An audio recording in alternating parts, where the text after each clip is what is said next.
Hello मेरे प्यारे बच्चों, कैसे आप सब। आशा करते हैं कि आप सभी अच्छे होंगे, मस्त होंगे, स्वस्थ होंगे और अपने परीक्षा की तैयारी कर रहे होंगे।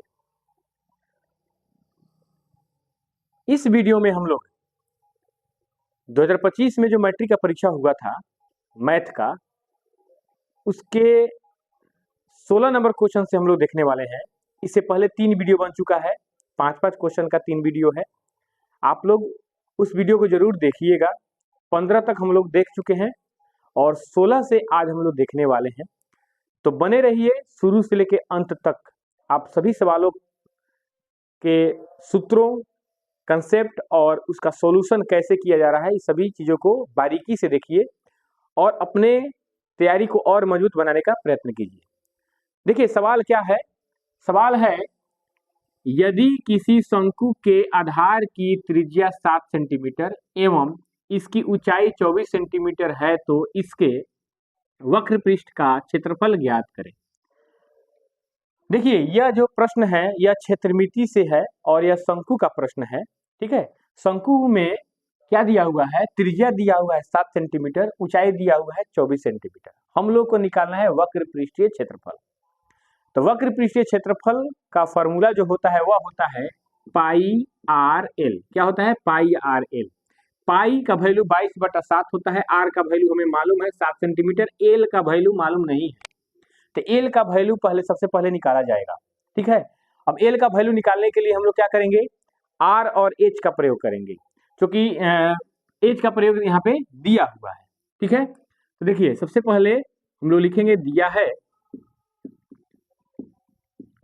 शंकु की त्रिज्या, शंकु की त्रिज्या यानी आर का वैल्यू दिया है 7 सेंटीमीटर और ऊंचाई दिया हुआ है, और ऊंचाई दिया हुआ है यानी एच का वैल्यू दिया है 24 सेंटीमीटर।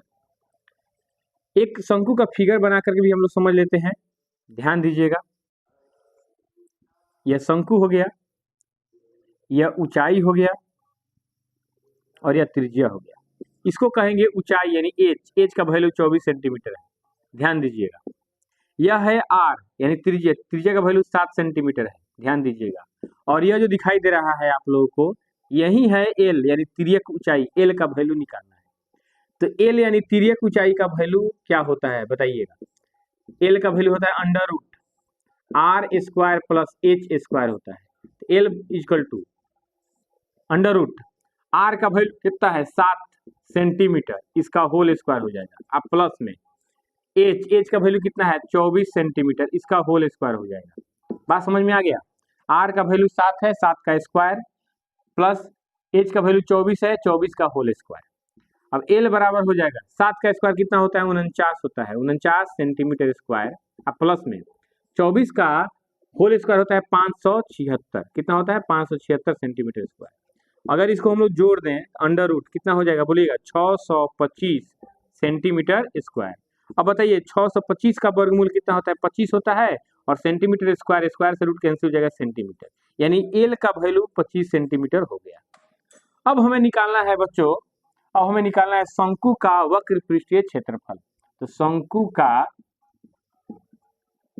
वक्र पृष्ठ क्षेत्रफल कितना होता है, मतलब इसका फॉर्मूला क्या होता है।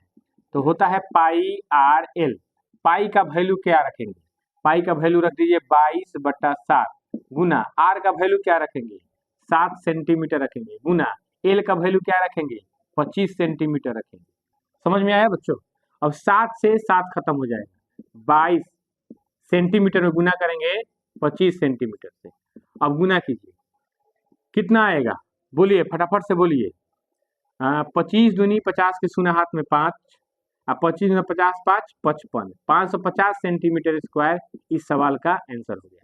यानी यदि किसी शंकु के आधार की त्रिज्या 7 सेंटीमीटर हो एवं इसकी ऊंचाई 24 सेंटीमीटर हो तो इसके वक्र पृष्ठ का क्षेत्रफल कितना हो जाएगा 550 सेंटीमीटर स्क्वायर हो जाएगा। यही हमारा आंसर है। क्लियर, समझ में आया। चलिए अगले सवाल की तरफ बढ़ते हैं।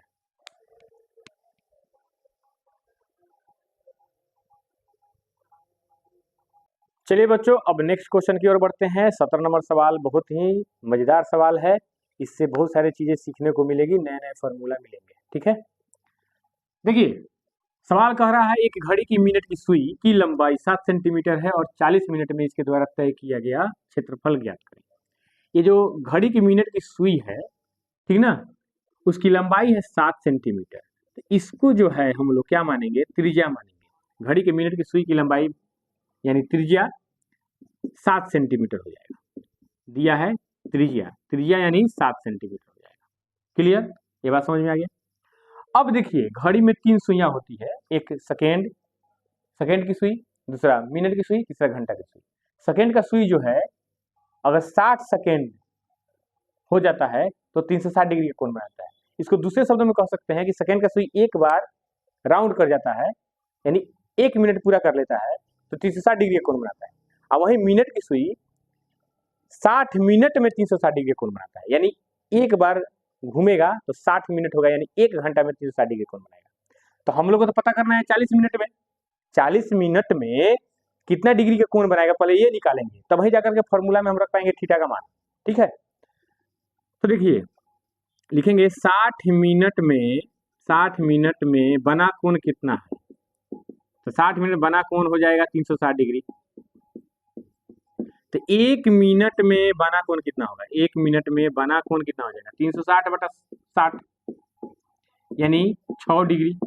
तो 40 मिनट में कितना कोण बनेगा, तो 40 मिनट में बना कोण हो जाएगा 6 डिग्री में गुना करेंगे 40 से तो 240 डिग्री का कोण एंगल बनेगा, इसलिए थीटा का वैल्यू कितना हो जाएगा 240 डिग्री।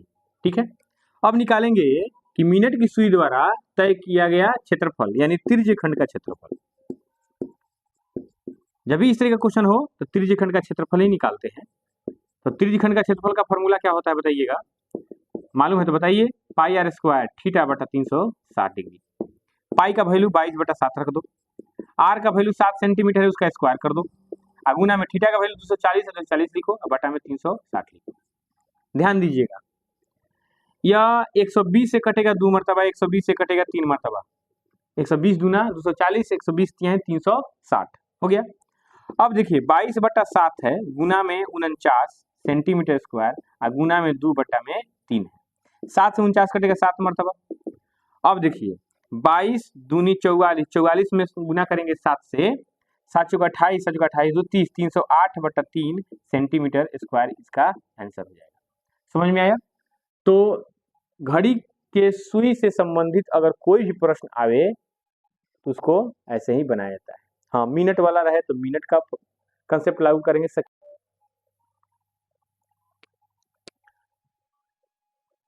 अब देखिए बच्चों 18 नंबर क्वेश्चन क्या कह रहा है, सिद्ध करें कि tan 7 degree into tan 30 degree into tan 83 degree equal to √3। मतलब इस सवाल को सॉल्व करके √3 ला देना है। ठीक है, यह त्रिकोणमिति का बेहतरीन सवालों में से एक है और यह पूरक कोणों के त्रिकोणमितीय अनुपात पर आधारित प्रश्न है, अर्थात इस सवाल में पूरक कोणों के त्रिकोणमितीय अनुपात का फॉर्मूला लगने वाला है। तो आइए सबसे पहले हम लोग पूरक कोणों के त्रिकोणमितीय अनुपात से संबंधित जो फॉर्मूला होता है वह समझ लेते हैं। देखिए पहला फॉर्मूला देख लीजिए, साइन 90 डिग्री माइनस थीटा बराबर कॉस थीटा होता है। दूसरा formula cos 90 degree minus theta बराबर साइन थीटा होता है। तीसरा फॉर्मूला देखिए tan 90 डिग्री माइनस थीटा बराबर कॉट थीटा होता है। चौथा फॉर्मूला देखिए कॉट 90 डिग्री माइनस थीटा बराबर tan थीटा होता है। पांचवा फॉर्मूला देखिए कॉसेक 90 डिग्री माइनस थीटा बराबर सेक थीटा होता है। और छठा फॉर्मूला सेक 90 डिग्री माइनस थीटा बराबर कॉसेक थीटा होता है। यह 6 गो फॉर्मूला याद कर लीजिए। ठीक है, अब आइए समझते हैं इस सवाल को कैसे बनाएंगे। ठीक है, LHS से, LHS में देखिए ये जो समीकरण है, मान के चलिए सवाल है, बराबर का चिन्ह लगा हुआ है तो समीकरण भी मान सकते हैं, कोई दिक्कत नहीं है। इसमें दो पक्ष हैं LHS और RHS। LHS लेके चलते हैं, tan 7 degree into tan 30 degree into tan 83 degree. करना क्या है बोगा लोग कि दो कोनों का युग्म बनाना है, मैंने दो त्रिकोणमितीय अनुपात जो है उसका युग्म बनाना है। वैसे त्रिकोणमितीय अनुपात का युग्म बनाना है, मैंने पेयर बनाना है जिनके एंगल को जोड़ने पर 90 आ जाए। देखिए यहाँ पे 10 7 डिग्री और 10 83 डिग्री, तो इसमें का 7 और इसमें का 83 दोनों मिलाकर के 90 हो जाएगा। ठीक है, तो इसको एक साथ रख देते हैं। 10 7 degree into 10 83 degree into 10 30 degree. अब जरा सोचिए 10 7 डिग्री है तो 10 और इसको 90 माइनस थीटा के फॉर्म में लिखना है।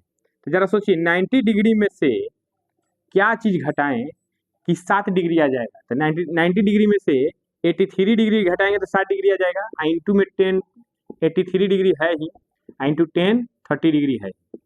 ठीक है, अब देखिए 10 90 डिग्री माइनस थीटा, तो समझिए फॉर्मूला यहाँ पे 10 90 डिग्री माइनस थीटा बराबर क्या आता है कॉट थीटा। तो यहाँ पे 10 बदल जाएगा कॉट में और यहाँ पे थीटा के बदले में कौन सी है 83 degree into 10 83 degree into 10 30 degree. और यहाँ पर एक और फॉर्मूला लागू होगा क्या कि 10 थीटा इंटू कॉट थीटा का वैल्यू क्या होता है 1 होता है। याद रखिएगा 10 थीटा इंटू कॉट थीटा का वैल्यू क्या होता है 1 होता है। तो इसका वैल्यू 1 हो गया, गुना में 10 30 डिग्री का वैल्यू √3 हो गया, √3 में 1 से गुना करेंगे √3 हो जाएगा, यानी RHS प्रूव हो गया। ठीक है, इस तरीके यह सवाल बनने वाला है। ठीक है, कैसा लगा कमेंट जरूर करिए।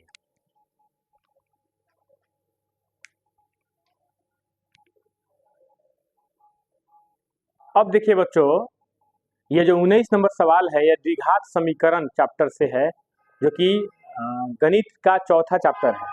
ठीक है, इस सवाल में हम लोग को मूल ज्ञात करना है। तो मूल ज्ञात करने की कई विधियां हैं। एक गुणनखंड विधि है, दूसरा है पूर्ण वर्ग करके, तीसरा है आपका द्विघाती सूत्र का प्रयोग करके। तो यह सवाल जो है द्विघाती सूत्र का प्रयोग करके हम लोग को मूल ज्ञात करने का कह रहा है।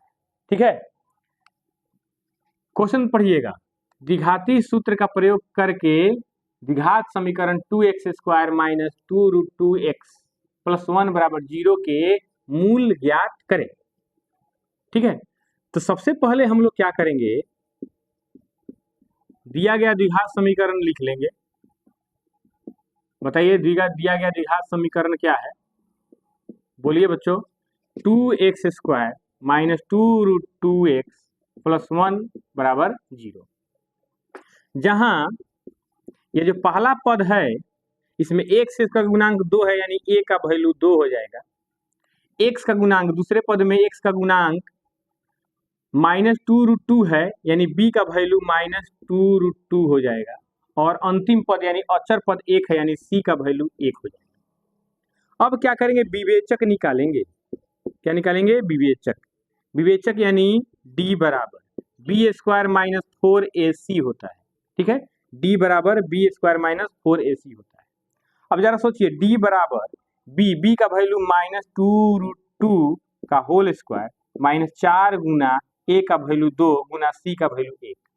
तो d बराबर माइनस का स्क्वायर प्लस 2 का स्क्वायर 4 और स्क्वायर से रूट खत्म हो जाएगा 2, 4 दूनी 8 और माइनस 4 दूनी 8। तो d का वैल्यू हो जाएगा कितना, 8 में से 8 घटेगा 0 हो जाएगा। अब क्या करेंगे, द्विघाती सूत्र का प्रयोग करेंगे। तो यहाँ पे एक नियम है कि जब d का मान 0 से बड़ा हो तब द्विघाती सूत्र क्या होगा, d का मान 0 के बराबर हो तब द्विघाती सूत्र क्या होगा, और जब d का मान 0 से छोटा हो तो कोई मूल्य नहीं होता है। यहाँ पे नियम है, तो लिखेंगे चूंकि d का मान बराबर है 0 से, इसलिए x यानी मूल का वैल्यू हो जाएगा माइनस b बटा 2a। अब बोलिए माइनस b का वैल्यू कितना है, माइनस 2√2 है, बटा में 2 गुना a का वैल्यू कितना है 2 है। अब जरा सोचिए माइनस माइनस प्लस हो जाएगा 2√2 बटा में 2 गुना 2, एगो 2 से एगो 2 खत्म हो जाएगा, √2 बटा 2। यह आंसर हो जाएगा इस सवाल का। समझ में आया। अब बच्चों देखिए 20 नंबर क्वेश्चन क्या कह रहा है।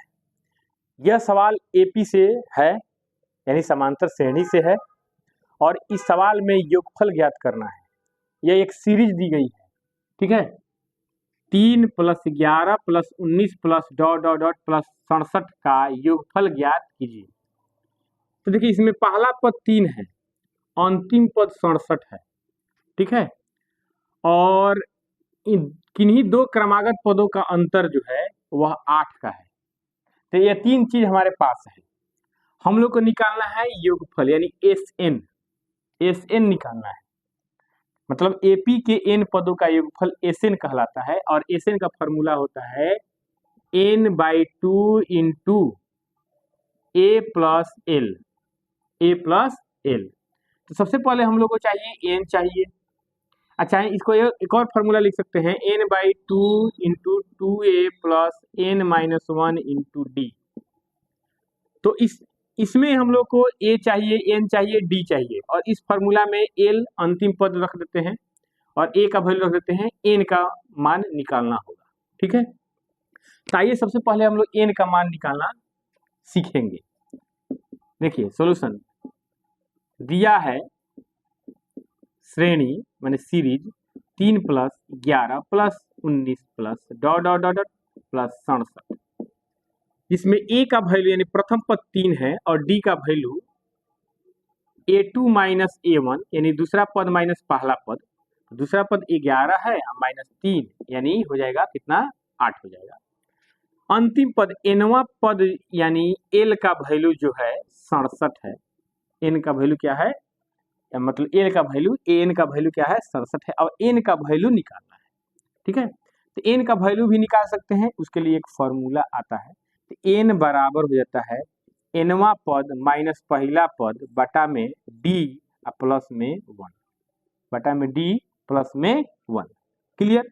अब बताइए n बराबर हो जाएगा, nवां पद कितना है 67 है, माइनस पहला पद कितना है 3 है, बटा में d कितना है 8 प्लस में 1।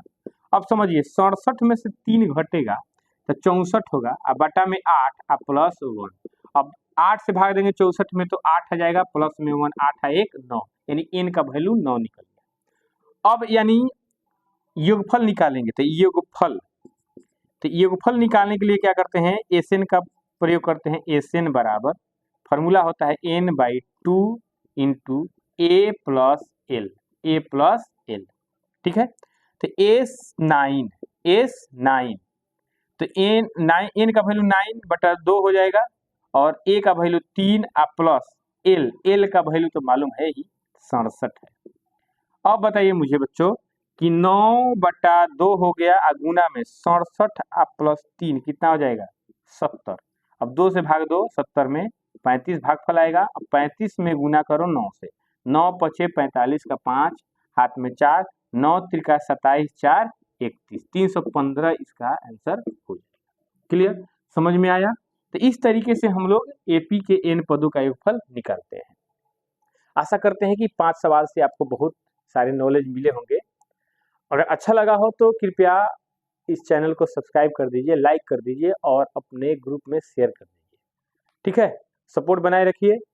हम फिर कल मिलेंगे 21, 22, 23, 24, 25 नंबर क्वेश्चन लेकर के। तब तक बने रहिए, बहुत बढ़िया तरीके से तैयारी कीजिए। मिलते हैं नेक्स्ट वीडियो में। जय हिंद।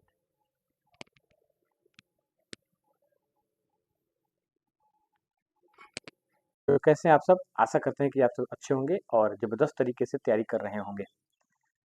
देखिए बच्चों, सुबह के 5:30 बजे हम लोग मैट्रिक 2025 में मैथ के पेपर में आए हुए प्रश्नों को देख रहे हैं। 20 प्रश्न बन चुके हैं और आज के इस वीडियो में हम लोग 21 से 25 तक के प्रश्नों को देखने वाले हैं, समझने वाले हैं। ये सभी प्रश्न आप लोगों के लिए बहुत ही महत्वपूर्ण है और महत्वपूर्ण इसलिए है क्योंकि इसी बेस पर आप लोग तैयारी कर सकते हैं। इस वीडियो को देखने के बाद आपको इतना आइडिया हो जाएगा कि कौन कौन चैप्टर से कितने सवाल पूछे गए हैं और आपके लिए कौन से चैप्टर महत्वपूर्ण है। वैसे में तो 15 चैप्टर है, 15 चैप्टर से भी सभी चैप्टर से भी क्वेश्चन पूछे जाते हैं, लेकिन सभी चैप्टर्स को अच्छे से पढ़ना है, ठीक है। और अपना तैयारी जो है बिल्कुल उच्च दर्जे का करना है, ठीक है। तो आइए आज का यह जो है सवाल 21 नंबर सवाल बहुत ही इंपोर्टेंट है। सवाल को पढ़ते हैं। यदि किसी समांतर श्रेणी का 5वां पद एवं 9वां पद क्रमशः 43 एवं 79 है तो समांतर श्रेणी ज्ञात करें। देखिए बच्चा लोग, यह सवाल जो है ना, यह समांतर श्रेणी चैप्टर का सवाल है, ठीक है। इसमें हम लोग को समांतर श्रेणी ज्ञात करना है। 2 पद दिए गए हैं, 5वां पद और 9वां पद। तो सबसे पहले क्या करते हैं हम लोग, पहला और सारबंतर ज्ञात करते हैं। जैसे ही पहला पद और सारबंतर ज्ञात करेंगे तो हमें समांतर श्रेणी निकालने में आसानी होगी। तो देखिए सवाल को सॉल्व हम कर रहे हैं। माना कि एपी का प्रथम पद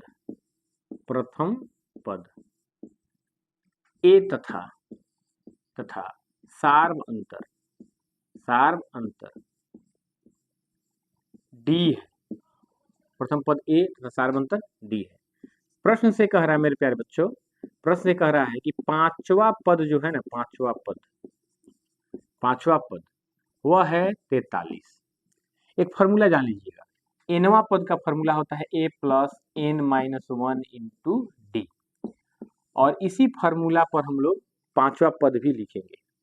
ठीक है, तो कोई भी पद लिखना होगा तो क्या करेंगे, ए लिखेंगे प्लस लिखेंगे, जो पद लिखना है उसमें से एक कम कर देंगे और डी के साथ गुना करेंगे। यही कंसेप्ट अपनाएंगे। हम लोग को लिखना है पांचवा पद, तो ए लिखेंगे प्लस लिखेंगे, पांचवा पद लिखना है तो 5 में से एक कम कर दीजिए, 4 हो जाएगा, और डी से गुना कीजिए, बराबर में हो जाएगा 43। यह समीकरण नंबर 1 हो जाएगा। पुनः प्रश्न से ध्यान दीजिएगा मेरे प्यारे बच्चों। अब फिर प्रश्न में कह रहा है कि नौवां पद जो है ना बच्चों, नौवां पद 79 है। तो नौवां पद को हम ऐसे लिख सकते हैं, a प्लस 9 माइनस 1 यानी 8 डी बराबर 79, समीकरण नंबर 2।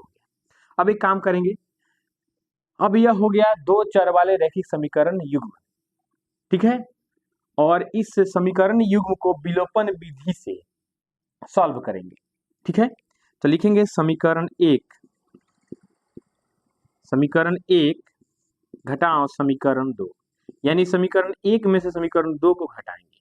तो समीकरण 1 है a प्लस 4d बराबर 43, समीकरण 2 है a प्लस 8d बराबर 79।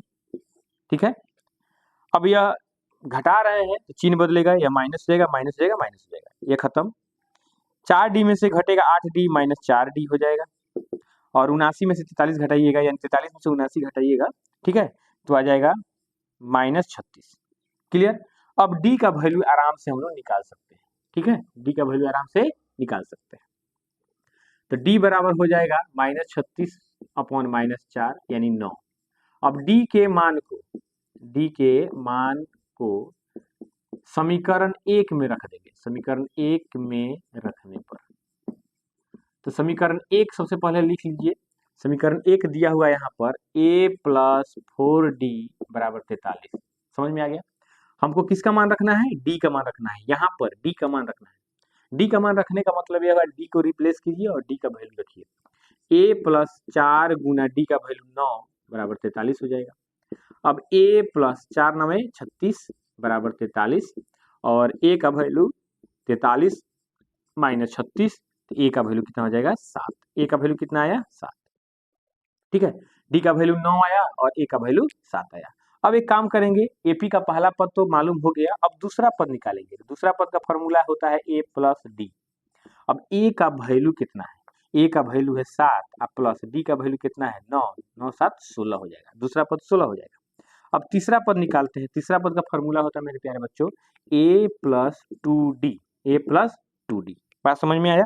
तो a का वैल्यू है 7 और प्लस 2 गुना 9, तो 7 प्लस 2 9 18, 18 7 कितना होता है 25 होता है।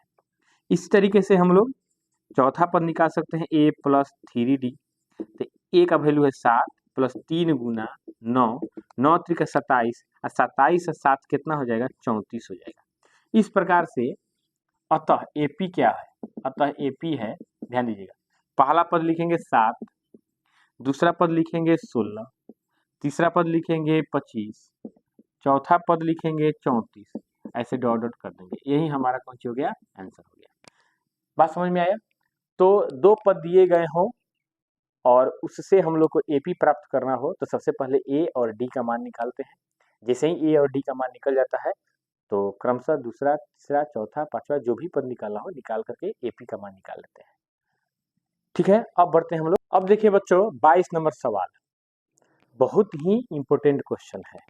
ठीक है, सवाल है सिद्ध करें कि under root 1 plus cos theta upon 1 minus cos theta equal to 1 plus cos theta upon sine theta. यह त्रिकोणमिति से सवाल है। ठीक है, और इस सवाल को बनाने के लिए हम लोगों को पहले रूट को हटाना होगा, उसके पश्चात त्रिकोणमितीय सब समीकरणों का प्रयोग करना होगा। ठीक है, देखिए इस सवाल में दो पक्ष हैं, एक एलएचएस और दूसरा आरएचएस। दोनों में से जिस पक्ष से बनाना चाहें बना सकते हैं। ठीक है, आइए सवाल को सॉल्व करना सीखते हैं हम लोग कि इस तरीके के सवाल को सॉल्व कैसे करें, खासकर रूट वाला सवाल। ठीक है, एलएचएस से, एलएचएस में दिया हो गया है under root 1 plus cos theta बटा 1 माइनस कॉस थीटा। ध्यान दीजिएगा बच्चों, रूट को हटाना है, तो रूट को हटाने के लिए हम लोग क्या करेंगे, स्क्वायर में इसको कन्वर्ट करेंगे यानी बदलेंगे। तो स्क्वायर में बदलने के लिए सबसे पहला काम क्या करते हैं हम लोग, एक 9th क्लास में एक सीखे हुईएगा एक कंसेप्ट परिमेयकरण। ठीक है, उसी के बेस पर इसको हम लोग करेंगे। तो ध्यान दीजिए, इसके हर में है 1 माइनस कॉस थीटा।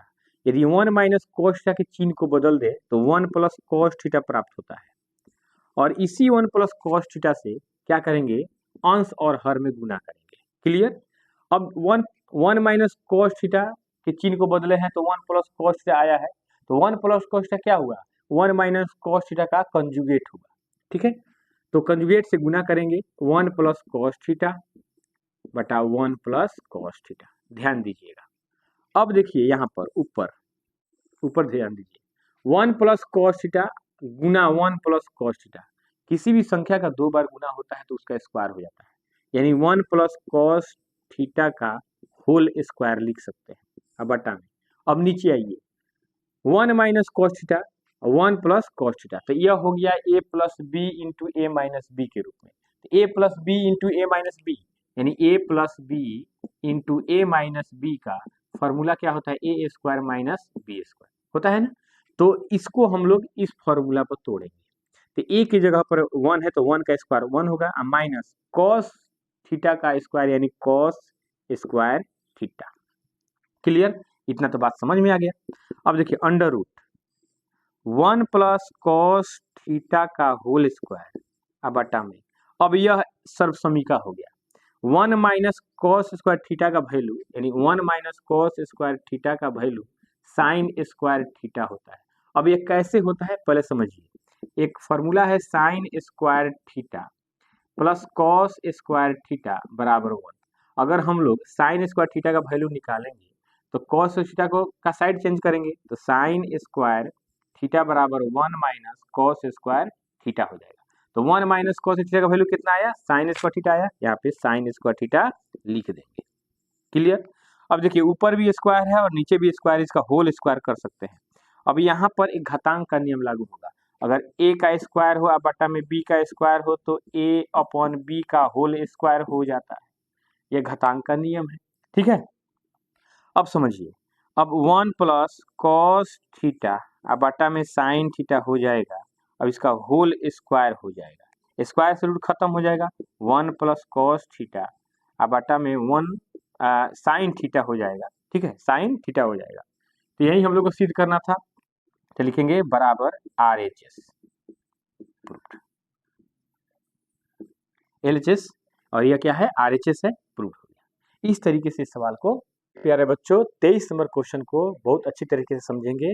यह भी सवाल जो है त्रिकोणमिति से ही है, लेकिन यह है पूरक कोणों के त्रिकोणमितीय अनुपात पर आधारित सवाल। ठीक है, सवाल है सिद्ध करें कि tan 9 degree into tan 27 degree equal to cot 63 degree into cot 81 degree. LHS और RHS इन दोनों में से किसी एक साइड को लेकर के आराम से सिद्ध कर सकते हैं। ध्यान पूर्वक देखिए, LHS से क्या दिया हुआ है, tan 9 degree into tan 27 degree. अब देखिए यहाँ पर ध्यान दीजिएगा, tan 9 डिग्री प्राप्त करने के लिए 9 डिग्री प्राप्त करने के लिए 90 में से क्या घटाना होगा, तो 90 में से 81 घटाना होगा इंटू 10।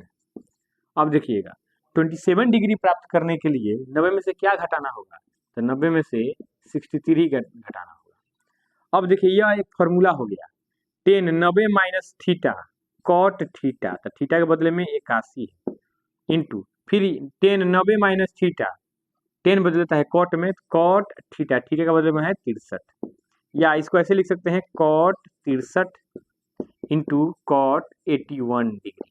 क्यों? क्योंकि क्रम विनिमय का नियम है ए गुना बी बराबर बी गुना ए। अब देखिए एलएचएस में क्या था 10 9 डिग्री इंटू 10 27 डिग्री, उसको सॉल्व किया तो कितना आया कॉट 63 इंटू कॉट 81 डिग्री आ गया, तो यह लिख सकते हैं प्रूफ।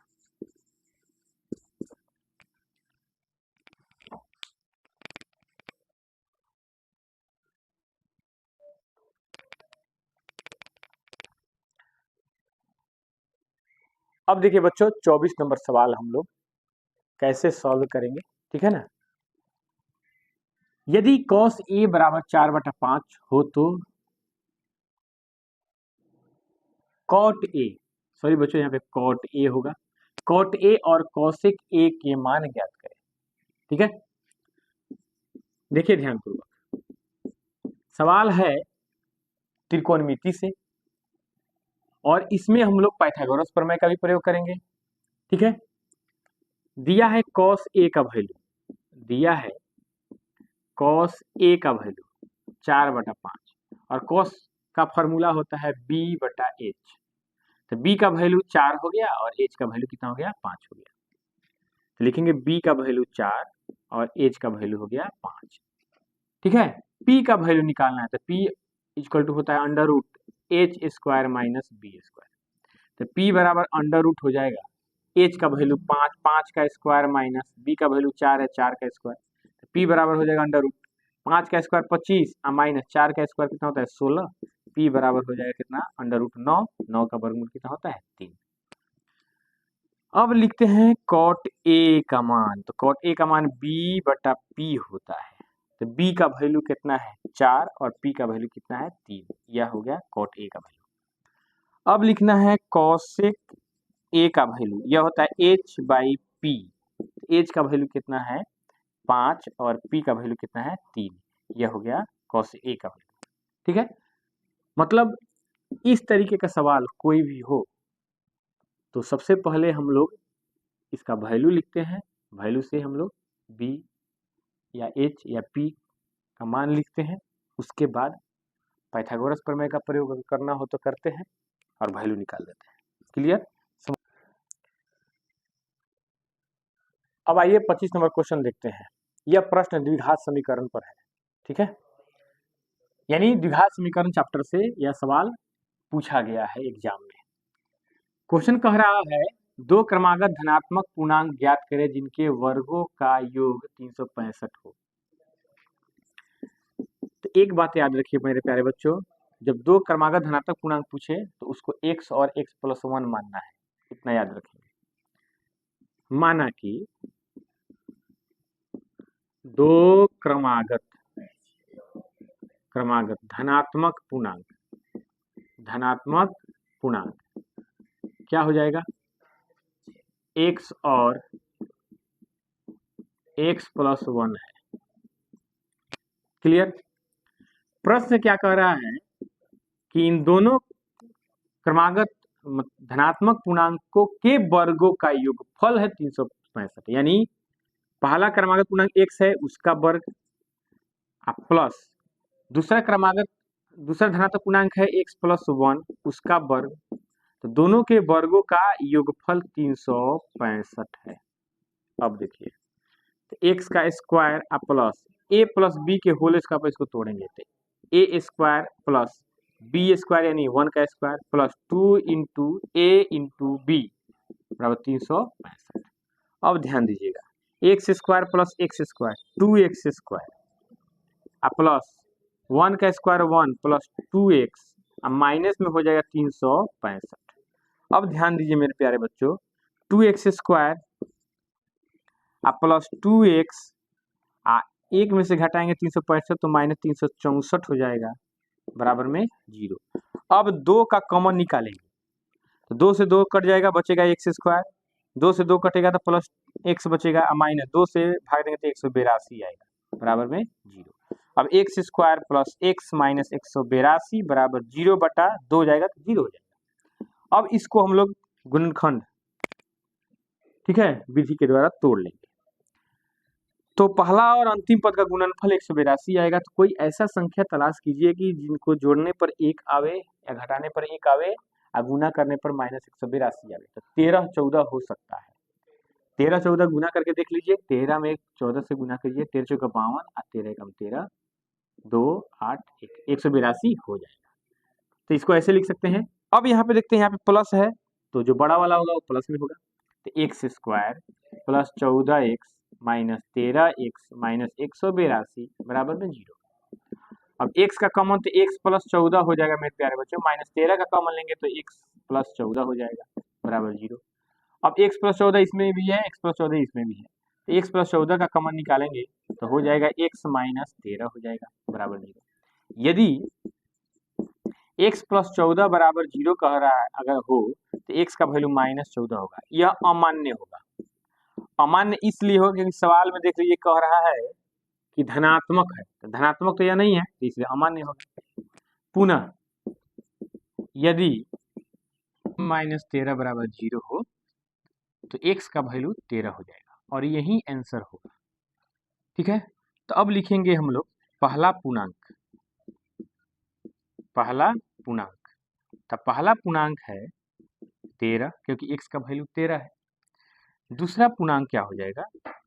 दूसरा पूर्णांक बोले तो धनात्मक पूर्णांक कह रहे हैं, ठीक है, इतना दिमाग लगा लीजिएगा। तो x प्लस 1 है, x प्लस 1 तो x का वैल्यू 13, 13 में 1 जोड़ेंगे 1 तो 13 में जोड़ेंगे 1 तो हो जाएगा 14 और यही हो जाएगा हमारा आंसर। क्लियर? तो द्विघात समीकरण को सॉल्व करने के कई तरीके हैं, गुणनखंड विधि, उसके बाद पूर्ण वर्ग करके और द्विघाती सूत्र के प्रयोग करके, ठीक है। और इससे पिछले वीडियो में शायद द्विघाती सूत्र के प्रयोग से हम लोग सीखे हुए हैं, इस वीडियो में गुणनखंड विधि सीख लिए। तो सबसे पहले कमेंट जरूर कीजिएगा कैसा लगा आज का वीडियो, और अच्छा लगा हो तो लाइक जरूर कर दीजिएगा, शेयर भी कर दीजिएगा, और जो नए हो कृपया सब्सक्राइब कर दीजिएगा। चलिए मिलते हैं नेक्स्ट वीडियो में। Thank you.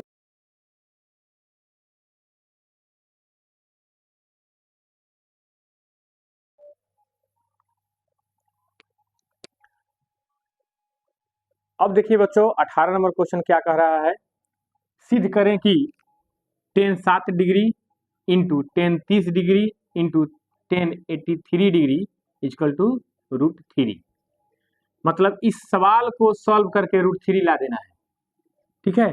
यह त्रिकोणमिति का बेहतरीन सवालों में से एक है और यह पूरक कोणों के त्रिकोणमितीय अनुपात पर आधारित प्रश्न है। अर्थात इस सवाल में पूरक कोणों के त्रिकोणमितीय अनुपात का फॉर्मूला लगने वाला है। तो आइए सबसे पहले हम लोग पूरक कोणों के त्रिकोणमितीय अनुपात से संबंधित जो फॉर्मूला होता है वह समझ लेते हैं।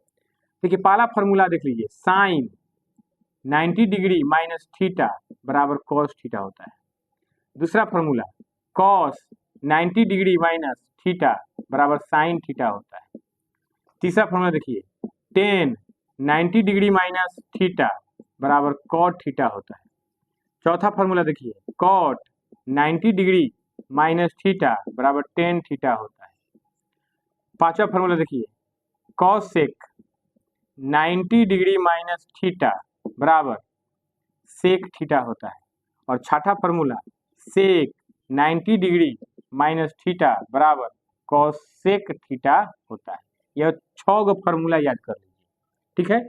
अब आइए समझते हैं इस सवाल को कैसे बनाएंगे, ठीक है। LHS से, LHS में देखिए ये जो समीकरण है, मान के चलिए सवाल है, बराबर का चिन्ह लगा हुआ है तो समीकरण भी मान सकते हैं, कोई दिक्कत नहीं है। इसमें दो पक्ष हैं LHS और RHS। LHS से लेके चलते हैं tan 7 degree into tan 30 degree into tan 83 degree.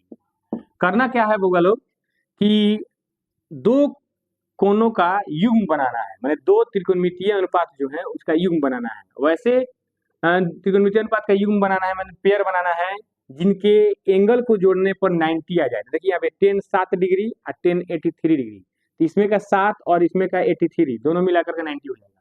ठीक है, तो इसको एक साथ रख देते हैं। 10 7 degree into 10 83 degree into 10 30 degree. अब जरा सोचिए 10 7 डिग्री है तो 10 और इसको 90 माइनस थीटा के फॉर्म में लिखना है। तो जरा सोचिए 90 डिग्री में से क्या चीज घटाएं कि 7 डिग्री आ जाएगा। तो 90 डिग्री में से 83 डिग्री घटाएंगे तो 7 डिग्री आ जाएगा। इंटू में 10 83 डिग्री है ही, इंटू 10 30 डिग्री है। ठीक है, अब देखिए 10 90 डिग्री माइनस थीटा, तो समझिए फॉर्मूला यहाँ पे 10 90 डिग्री माइनस थीटा बराबर क्या आता है कॉट थीटा। तो यहाँ पे 10 बदल जाएगा कॉट में और यहाँ पे थीटा के बदले में कौन चीज है 83 degree into 10 83 degree into 10 30 degree. और यहाँ पर एक और फॉर्मूला लागू होगा क्या कि 10 थीटा इंटू कॉट थीटा का वैल्यू क्या होता है 1 होता है। याद रखिएगा 10 थीटा इंटू कॉट थीटा का वैल्यू क्या होता है 1 होता है। तो इसका वैल्यू 1 हो गया, गुना में 10 30 डिग्री का वैल्यू √3 हो गया, √3 में 1 से गुना करेंगे √3 हो जाएगा, यानी RHS प्रूव हो गया। ठीक है, इस तरीके यह सवाल बनने वाला है। ठीक है, कैसा लगा कमेंट जरूर करिए।